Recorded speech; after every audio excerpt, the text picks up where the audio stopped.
Defensive movement. This is a gross externally placed skill. You should be stood with a low centre of gravity with your feet shoulder width apart. Your stance is key here, as you should be positioned with more weight on the fronts of your feet.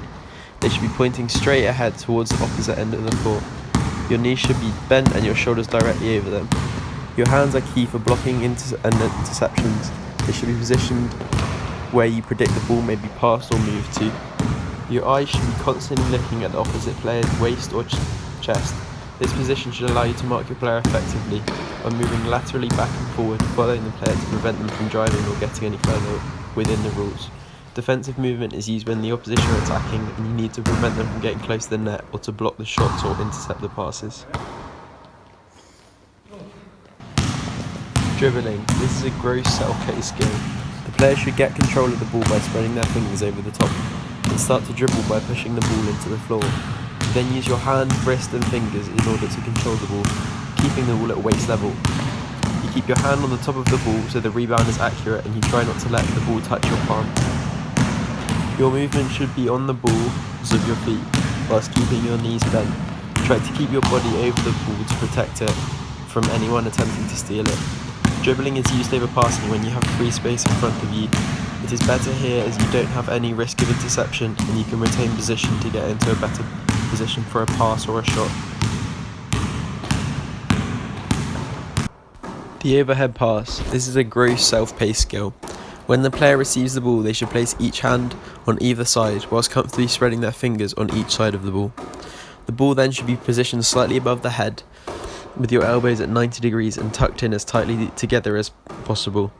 You should then find your target that you're going to pass to and then extend your arms, legs and back. This should generate the main amount of power needed. The wrist and fingers are then flexed and the ball is released off of the first two fingers of each hand. You then follow through by extending your arms fully with your palms then facing the floor. This pass is used over others when you have a defender closely marking you, or alternatively you need to pass it a long distance. The reason it's used is because the ball can be passed over the tops of defenders or alternatively a long distance.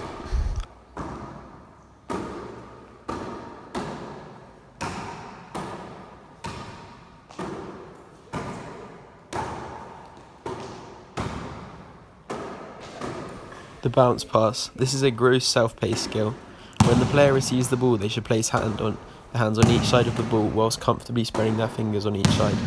The ball should be positioned just in front of the chest with their elbows tucked in behind it. Your balance should be steady with your feet about shoulder width apart. You need to locate your target and then execute the pass by extending your legs, back and arms and pushing the ball using your arms and wrists into the floor. Flexing your fingers and wrists, ensuring that your fingers are pointing at the floor and your palms are facing it. You should aim to bounce the ball midway between you and your target, giving it enough power to bounce up into their chest area. This pass is used over others when the people are marking you and blocking high shots and passes. This shot then allows you to get the ball to another player whilst keeping the ball low to the ground, and therefore it's hard to intercept, making it the better option to pass it when you need to ensure that the ball definitely gets to your teammate.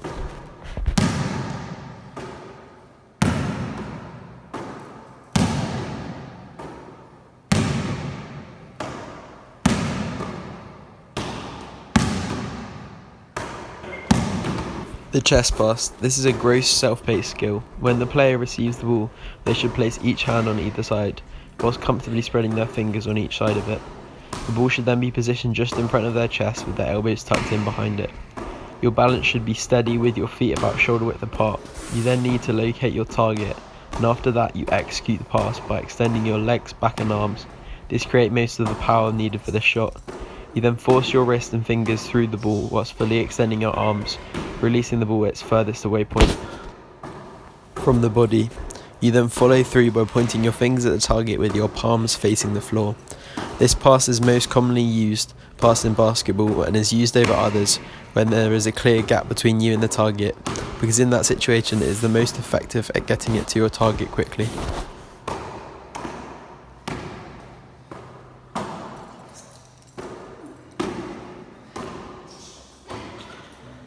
Layup. This is a gross self-paced skill. Your speed at which you are running should be fast but controlled, so so that the last step is taken this short. This step should be taken with the opposite foot to the shooting hand. The knee under the shooting hand should be bent and being lifted up, while simultaneously their shooting hand should be positioned on the top of the ball and then their non-shooting hand under it. It should as well be brought up to their shoulder prior to the jump. When you jump, you should then extend your leg, back and shoulders and proceed to direct your wrist and fingers at the basket, whilst releasing the ball at its highest point. Follow through by keeping your arm up and your palm facing down. This shot is used over others when you are still dribbling or can dribble without the risk of double dribbling. And you also have a clear ability to drive towards the net. It is most used shot because it is the most reliable to score from, because you get very close to the net, and most players are also able to perform at least a basic layup. The jump shot. This is a gross self-paced skill. The shooter begins with a strong stance stood upright with their feet and shoulder width apart. The non-shooting hand is placed underneath the ball and the shooting hand at the back. Then everything from the elbow from the shoulder to the elbow are then extended all at once whilst jumping. The wrist and fingers are extended in the air, releasing the ball at its highest point. The fingers and the wrist should finish the shot, aiming at the target with your palms facing down. This shot is used over others when you are being marked and need to get height above your marker for a shot. The jump gives you this advantage as it means you cannot block the shot as easily with their arms. The shot is also used when you're aiming for a distance shot to score more points, such as a three-pointer. The jump therefore gives the ball more momentum and therefore can travel further. The set shot. This is a gross, however not as gross as the jump shot or the layup, as less body movement is used, self-paced skill. To begin with, you start by planting both feet shoulder width apart and making your knee slightly bent. The non-shooting hand is positioned under the ball with the shooting hand positioned at the back. The ball is then held between the ear and the shoulder. The next thing to do is then extend your back, legs and shoulder and elbow and proceed to flex your wrist and point your fingers towards the net. The follow through should be completed by pointing your fingers at the target. This is the least commonly used shot of basketball, as the layup is more effective for close range and the jump shot is more effective when going for more points, aka greater distance. You would use this shot when you have no one marking you or trying to block the shot. You are also relatively close to the net and you cannot dribble again to perform a layup. You then use this shot as it would be the most effective of the three.